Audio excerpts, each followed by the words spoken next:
আজকে আমি এসএসসি 2024-25 শিক্ষার্থীদের জন্য নবম দশম শ্রেণীর গণিত বইয়ের 9.2-এর 23 নম্বর অঙ্ক আমি করে দেব। তো শুরু করা যাক।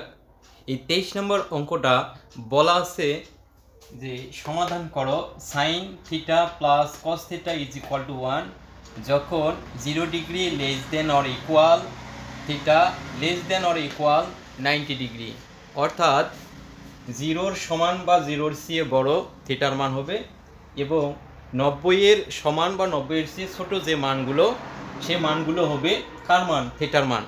থিটার তাহলে এমন একটা মান বের করতে হবে যা 0-র সমান, কিন্তু -1 নেওয়া যাবে না, -2 এগুলো হবে না, কিন্তু 0 হলে 0 চলবে, মানে 0 নেওয়া যাবে, কিন্তু 91 নেওয়া যাবে না। তার মানে 90-এর নিচে যেগুলো মান আছে সেই মানগুলো হবে কার মান? থিটার মান। এখন আমি অঙ্কটা করে দেই। দেখো, সমাধান করার আগে প্রথমে আমাকে অঙ্কটা তুলতে হবে। Sine theta plus cos theta is equal to 1। এখন আসি, এই দিয়ে অঙ্কটাকে আমি উভয়কে বর্গ করব। উভয়কে কি করব? বর্গ করব। লিখে দেব উভয়কে বর্গ করি। উভয়কে বর্গ করি। উভয়কে কি করি? বর্গ করি। তো যদি আমি বর্গ করি, নর্মাল একটা আমরা সূত্র জানি যে A square plus B square বর্গ নির্ণয় সূত্র হচ্ছে A square plus twice B plus B square. তাই এটাকে মনে করি এ, এটাকে মনে করি বি। তাহলে এ স্কোয়ার প্লাস সূত্রে 2, এ বলতে কোনটা? সাইন থিটা, ইন্টু বি বলতে কস থিটা, প্লাস বি বলতে cos square theta is equal to, দুইটা 1 গুণ দিলে কত হয়? 1 হয়।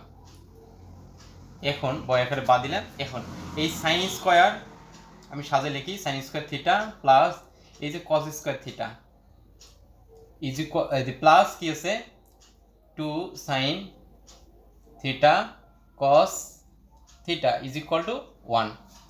বোঝা যায়? আশা করি বোঝা যায়। এখন আসি, আমরা একটা সূত্র জানি যে sine square theta plus cos square theta is equal to 1, এটা একটা সূত্র। তাহলে এইটার টোটালের পরিবর্তে কি লেখা যায়? 1 লেখা যায়। তাহলে আমি এইটুকের পরিবর্তে কি লিখে দেবো? 1 plus 2 sine theta cos theta equal to 1। এখন এই 1টাকে আমি ডান দিকে পক্ষান্তর করব। এই 1টা যদি ডান দিকে পক্ষান্তর হয়ে যায় তাহলে কি হবে? এর সামনে আছে প্লাস, ডান দিকে গেলে কি হবে? মাইনাস। তাহলে আমার থাকতেছে 2 sine theta cos theta is equal to, এটি 1 তো আছে, এর সামনে প্লাস আছে, ডান দিকে গেলে মাইনাস। এখন দেখি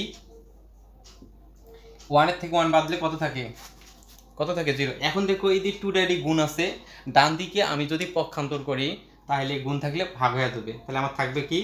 sine theta cos theta equal to 1 থেকে 1 বাদ দিলে কত? 0। এটা গুণ ছিল, ডান দিকে যে কি হয়ে গেল? ভাগ। তাহলে 0 যদি আমি 2 দিয়ে যদি ভাগ দিই কত আসবে? ফলাফলটা 0 আসবে। লাইনটা আমি লিখলাম, তোমরা না লিখলেও, মানে তোমাদের না লিখলেও চলবে। দেখো, এখন এই যে সাইন সমান একবার 0 লিখতে হবে, কস সমান একবার 0 লিখতে হবে, হয় অথবা। তাহলে sine theta is equal to 0 অথবা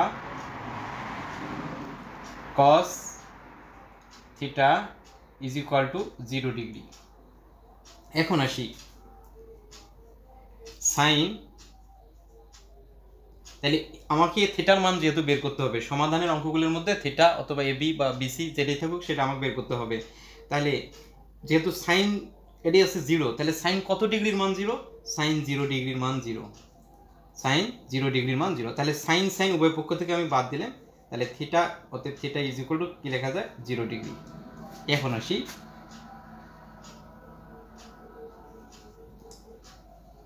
এখন কস 0 কত ডিগ্রির মান? 90 ডিগ্রির মান। তাহলে cos theta is equal to cos 90 degree. তাহলে cos বাদ দিলে থিটা ইজ ইকুয়াল টু কত থাকে? 90 ডিগ্রি। তাহলে অতএব, এখন আমরা লিখতে পারি অতএব নির্ণয় সমাধান, দেখা যায়? হ্যাঁ, তো নির্ণয় সমাধান, হ্যাঁ, নির্ণয় সমাধান কি লেখা যায়? থিটা সমান সমান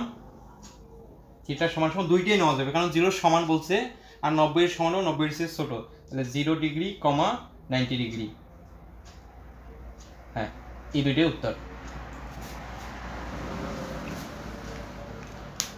তা আমার এই ক্লাসটাকে বেশি বেশি করে লাইক, কমেন্ট, শেয়ার করে দাও, যাতে তোমার বন্ধুরাও দেখতে পারে। আজকে পর্যন্ত, আল্লাহ হাফেজ।